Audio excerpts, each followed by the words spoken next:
सबको नमस्कार, प्रणाम, सत श्री अकाल। हेलो नमस्कार दोस्तों, दिल्ली के प्रादेशिक समाचार के स्टूडियो में आप सभी का बहुत बहुत स्वागत है। दोस्तों यहाँ पर आपको देखने को मिलेगा दिल्ली से जुड़ी सारी बड़ी खबरें, मुख्य समाचार, ब्रेकिंग न्यूज अपडेट के रूप में, इसलिए वीडियो को शुरू से अंत तक जरूर देखिएगा।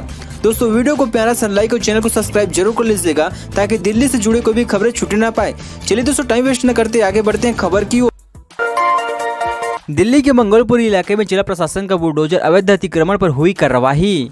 राष्ट्रीय राजधानी के मंगोलपुरी इलाके में अवैध रूप से बनाए गए ढांचों के खिलाफ नगर निगम का विध्वंस अभियान मंगलवार को जारी रहा। मंगोलपुरी में एक सड़क के किनारे बनी झोपड़ियों को हटाने के लिए बुलडोजर चलाई गई हैं। नगर निकाय ने वाई ब्लॉक के एच ब्लॉक तक लगभग 400 मीटर की सड़क से अतिक्रमण हटाकर साफ कर दिया गया है। नगर निगम के अधिकारी विध्वंस अभियान की निगरानी करते दिखे हैं। क्षेत्र के लोगों द्वारा कोई विरोध नहीं किया गया। ऐतिहासिक के तौर पर अर्धसैनिक बल के जवानों को साथ पुलिस बल भी पर्याप्त मात्रा में उपलब्ध थी। स्थानीय निवासियों ने बताया कि नगर निगम के पहले लोगों को विध्वंस प्रक्रिया के बारे में अवगत कराया गया था और कुछ अवैध अतिक्रमण को लोगों से खुद हटवा दिया गया। गौरतलब है कि यह दूसरी बार है जब मंगोलपुरी इलाके में बुलडोजर चलाया गया है। बता दें कि अवैध अतिक्रमण के खिलाफ दिल्ली नगर निगम की कार्रवाई जारी है। इससे पहले 10 मई को शाहीन बाग किसी तरह का अभियान चलाने से प्रस्ताव से ठीक एक दिन बाद बुलडोजर ने सड़क के किनारे बने कई बूथों और खोखे को तोड़ दिया है। दिल्ली एनसीआर में 11 जून को खत्म होगा हीट वेव, बारिश के भी आसार। दिल्ली में इस बार भीषण गर्मी पड़ रही है। मार्च महीने से गर्मी अपने पुराने रिकॉर्ड तोड़ दिए हैं। राजधानी में एक बार फिर से गर्मी से लोग बेहाल होने लगे हैं। भीषण गर्मी के बीच राहत भरी खबर सामने आई है कि मौसम विभाग ने जानकारी देते हुए बताया कि 11 जून से हीट वेव खत्म हो जाएगी। वहीं विभाग ने दिल्ली, यूपी, एमपी समेत कई राज्यों में 11 जून को बादल और हल्की बारिश होने की संभावना जाहिर की है। बता दें कि दिल्ली एनसीआर में एक बार फिर से भीषण गर्मी का कहर देखने को मिला है। आलम यह है कि दिन में घर से निकलना भी मुश्किल हो गया है। आईएमडी वैज्ञानिक आरके जिनामणि की जानकारी देते हुए बताया कि 11 जून को भारी पश्चिमी विपक्ष की वजह से राजस्थान से कुछ हिस्सों, पंजाब, हरियाणा, उत्तर मध्य प्रदेश, उत्तर प्रदेश में बादल और हल्की बारिश होने की संभावना है। हमने दिल्ली में 3 दिन के लिए येलो वार्निंग जारी किया है। 11 जून को हीट वेव खत्म हो जाएगी। दिल्ली मंगलवार सुबह न्यूनतम तापमान मामूली सी बढ़ोतरी के साथ 27.6 डिग्री सेल्सियस दर्ज किया गया और मौसम विज्ञान विभाग ने दिल्ली में तेज गर्म हवाएं चलने का पूर्वानुमान जारी किया है। वहीं शहर में अधिकतम तापमान 44 डिग्री सेल्सियस रहने के आसार हैं, यानी भीषण गर्मी से फिलहाल राहत नहीं मिलेगी। पैरा तैराक को दिल्ली एयरपोर्ट पर अपनी व्हील चेयर के लिए करना पड़ा 90 मिनट तक का इंतजार, एयर इंडिया ने जताया खेद। पैरा तैराक मोहम्मद शक आलम शेख को दिल्ली के आईजी हवाई अड्डे पर व्हील चेयर पाने के लिए लगभग 90 मिनट तक का इंतजार करना पड़ा। आलम मेंबर्स से लगभग 12 घंटे की लंबी यात्रा के बाद सोमवार की शाम दिल्ली पहुंचे थे। आलम के अनुसार उन्होंने एयर इंडिया के बेकिंग क्रू को सूचित किया गया था, जिसे उन्होंने लैंडिंग के बाद अपना खुद का व्हीलचेयर चाहिए था, लेकिन उन्हें एक असहज और ज्यादा बड़ा अफसर का व्हीलचेयर प्रदान किया गया। एयर इंडिया के एक प्रवक्ता ने खेद जताते हुए कहा कि उन्हें विमान प्रक्रिया के अनुसार एक व्हीलचेयर प्रदान किया गया था। सुरक्षा कारणों की वजह से उनकी निजी व्हीलचेयर थोड़ी देर में पहुंचा, यह हमारे नियंत्रण से बाहर है। टाइम्स ऑफ इंडिया से बात करते हुए आलम ने बताया कि उन्हें मेंबर्स में विमान के गेट तक अपनी व्हीलचेयर ले जाने की अनुमति दी गई थी। आलम के अनुसार उन्होंने क्रू से कहा कि लैंडिंग के समय उन्हें विमान के गेट पर ही अपनी व्हीलचेयर की आवश्यकता होगी, क्योंकि उनके लिए आरामदायक थी। आलम ने आगे कहा कि जब मैं दिल्ली एयरपोर्ट पर उतरा तो मुझे दूसरा व्हीलचेयर दिया गया जो हवाई अड्डे पर इस्तेमाल की जाती है। लगभग आधे दिन की यात्रा के बाद आलम ने कहा कि वह वॉशरूम जाना चाहते हैं और उन्हें व्हीलचेयर की जरूरत है, लेकिन किसी ने उनकी मदद नहीं की। कुतुब मीनार की मस्जिद में नमाज अदा करने पर जारी रहेगी रोक, दिल्ली हाईकोर्ट ने जल्द सुनवाई से किया है इनकार। दिल्ली हाईकोर्ट की अवकाश पीठ ने भारतीय पुरातत्व सर्वेक्षण द्वारा कुतुब मीनार परिसर की मस्जिद में कथित रूप से नमाज बंद करने को चुनौती देने वाले याचिका पर जल्द सुनवाई करने से इनकार कर दिया है। कार्यवाहक मुख्य न्यायाधीश वीपी सांघी की अध्यक्षता वाली खंडपीठ ने भी पिछले सप्ताह शुक्रवार को मामले की तत्काल सुनवाई से इनकार कर दिया था। अब न्यायमूर्ति मनोज कुमारी आरोही की अध्यक्षता वाली खंडपीठ ने सोमवार से इस मामले को अस्वीकार करते हुए कहा कि इसकी कोई तत्काल आवश्यकता नहीं है। मस्जिद के प्रबंधक समिति का प्रतिनिधित्व कर रहे एडवोकेट एम सूफिया सिद्दी ने याचिका में जिक्र किया मस्जिद में नियमित रूप से नमाज अदा की जाती थी। हालांकि एएसआई के अधिकारी ने बिल्कुल गैर कानूनी, मनमानी और जल्दबाजी करते हुए 13 मई 2022 के बिना किसी नोटिस या आदेश के बिना नमाज अदा करने पर रोक लगा दिया है। सिद्दी ने कहा कि उपासकों ने मौलिक अधिकारों का लगातार उल्लंघन किए जाते हैं। मुगल मस्जिद कुतुब मीनार परिसर प्रवेश द्वार पर स्थित है और पास के कुव्वत उल इस्लाम मस्जिद से अलग भी है।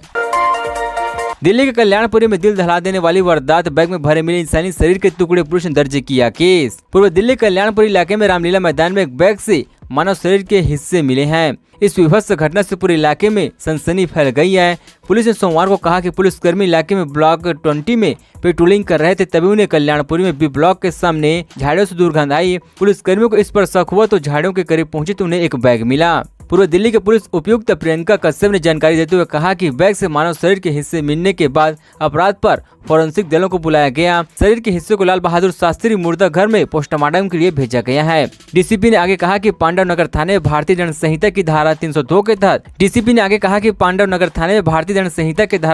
के तहत हत्या 201 सबूत मिटाने से संबंधित धाराओं में मामला दर्ज किया गया है। आईटीओ रिंग रोड और मथुरा रोड पर जाम से मिलेगी निजात, जानिए क्या है plan. ITO ring road Mathura road पर यात्रा करने वाले यात्रियों को बहुत जल्द सौगात मिलने वाली है।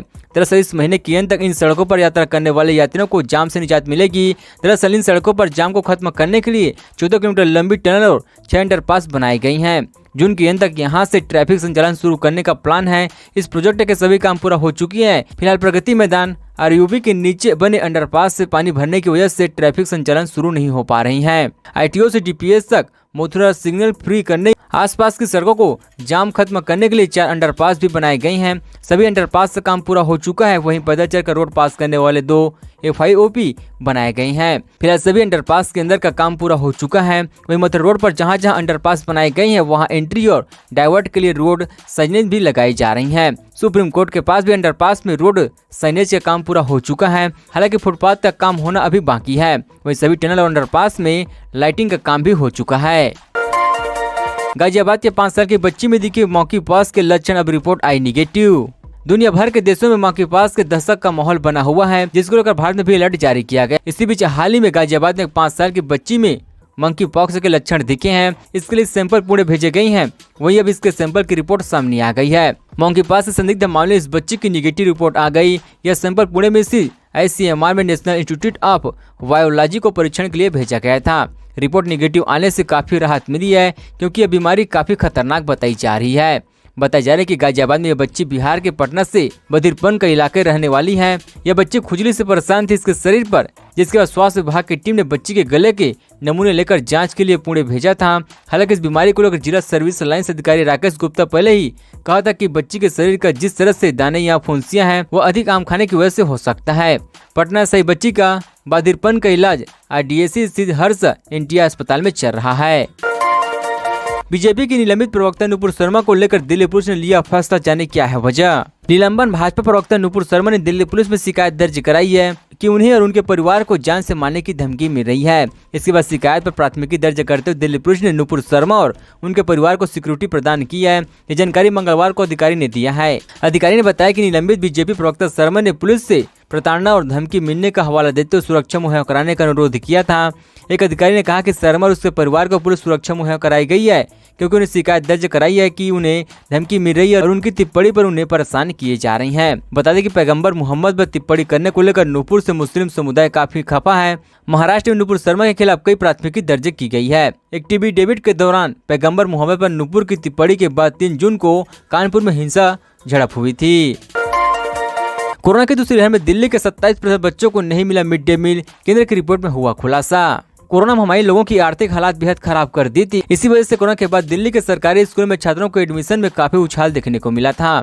हालांकि केंद्र सरकार की एक रिपोर्ट के अनुसार कोरोना की दूसरी लहर में साल 2021-22 में खाद्यान्न की कमी के कारण 27% 448 लाख बच्चों को मिड डे मील नहीं मिल पाया था। इसी बात की जानकारी जब सामने आई तब कार्यक्रम अनुमोदन बोर्ड को अतिरिक्त लाभ की जानकारी दी गई है, क्योंकि सालाना मध्यम भोजन योजना के लिए कार्यक्रम अनुमोदन बोर्ड की तरफ से कार्य योजना बजट तैयार किया जाता है। इसके आधार पर PAB ने स्कूल द्वारा रजिस्ट्रार बच्चों के आधार पर बजट दिया, जिसमें साल 2021-22 के लिए दिल्ली में प्राथमिकी कक्षाओं तथा 5 तक के लिए 645 लाख दिए, 6 से 8 तक के लिए 639 लाख का बजट प्रस्ताव किया गया। हालांकि 9 मई को PAB की बैठक में दिल्ली की GST ने बताया कि PM घोषणा अनुमोदन में छात्रों के एडमिशन अधिक होने के बावजूद इस योजना में लाभ हुआ है, जिसमें कहा गया कि खाद्यान्न की कमी के कारण सभी नामांकित बच्चों को मिड डे मील योजना का लाभ नहीं मिल सका है।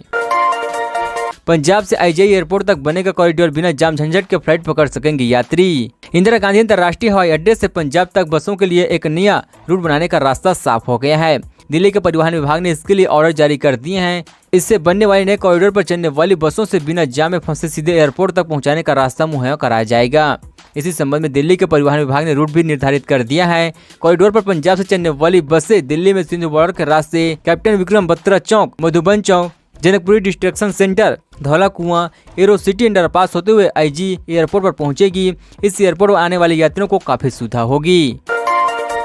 राजेंद्र नगर से 20 उम्मीदवारों ने पर्चा भरा। बीजेपी उम्मीदवार करोड़पति तो आप विधायक प्रत्याशी के पास नहीं अपना घर। दिल्ली के राजेंद्र नगर विधानसभा के लिए होने वाले उपचुनाव को लेकर सोमवार को नामांकन की प्रक्रिया खत्म हो गई है। इस उपचुनाव के लिए कुल 20 उम्मीदवारों के नामांकन किए हैं। राजेंद्र नगर सीट के लिए 20 उम्मीदवारों ने कुल 32 नामांकन पत्र दाखिल किए हैं। इनमें से कई उम्मीदवारों ने एक से एक पर्चा दाखिल किया है। हालांकि स्क्रूटनी के बाद यह बाकी पर्चे निरस्त किए जाएंगे। जहां 3 प्रमुख दल बीजेपी, आप कांग्रेस उम्मीदवार ने रोड शो के बाद नामांकन किया, तो वहीं कई स्वतंत्र उम्मीदवारों ने भी पर्चा दाखिल किया है। राजेंद्र नगर विधानसभा उपचुनाव के लिए बीजेपी ने राजेश भाटिया, आपके दुर्गेश पाठक और कांग्रेस की तरफ से प्रेमलता ने नामांकन दाखिल किया है। दिल्ली मुख्य निर्वाचन कार्यालय की वेबसाइट पर शेयर की गई जानकारी के अनुसार 7 नामांकन निर्दलीय उम्मीदवारों द्वारा दाखिल किए गए हैं। हालांकि सीट पर सीधा मुकाबला बीजेपी और आपको भी दिखाई दे रही है। दोस्तों, खबरों का सिलसिला बस यहीं तक। दोस्तों, वीडियो जानकारी आपको अच्छा लगा, वीडियो को प्यारा सा लाइक कीजिए। दोस्तों, आप दिल्ली निवासी थे, हमारे चैनल को सब्सक्राइब करते दिल्ली जुड़ी सारी बड़ी खबरें इस तरह से मिलते रहे। चलिए दोस्तों, अगले वीडियो में मिलते हैं, तब तक जय हिंद, जय भारत।